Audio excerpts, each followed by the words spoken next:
શું તમે જાણો છો કે ભગવાન શ્રી કૃષ્ણને બાકે બિહારી શું લેવા કહેવામાં આવે છે? તો ચાલો જાણીએ.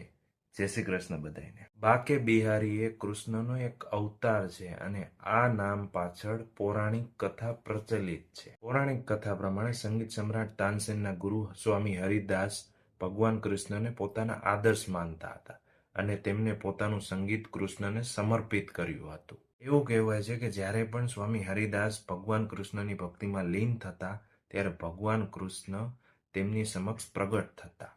એક દિવસ સ્વામી હરિદાસના શિષ્યોએ કહ્યું કે બાકી લોકો પણ રાધે કૃષ્ણના દર્શન કરવા ઈચ્છે છે અને સ્વામી હરિદાસ ભગવાન કૃષ્ણના ભજન કરવા લાગ્યા. જ્યારે શ્રી કૃષ્ણ અને રાધા રાણી એ સ્વામી હરિદાસને દર્શન આપ્યા તો તેમણે ભક્તોની ઈચ્છા ભગવાન પાસે વ્યક્ત કરી. ત્યારે રાધા કૃષ્ણ એ રૂપમાં તેમની પાસે રહેવાની વાત કહી અને તેના પર હરિદાસે કહ્યું, કાના હું તો સંત છું, તમને તો રાખી લઈશ, પરંતુ આ રાધા રાણી માટે દરરોજ નવા આભૂષણ વસ્ત્રો ક્યાંથી લાવીશ? ભક્તની આ વાત સાંભળી શ્રી કૃષ્ણ હસ્યા અને ત્યારબાદ રાધા કૃષ્ણની યુગલ જોડી થઈ અને એકાકાર થઈ અને વિગ્રહ રૂપ પ્રગટ થયું. પછી સ્વામી હરિદાસજીએ ભગવાન કૃષ્ણનું આ વિગ્રહ રૂપનું નામ રાખ્યું બાકે બિહારી.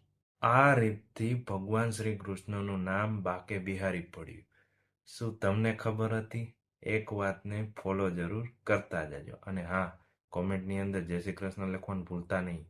જય શ્રી કૃષ્ણ.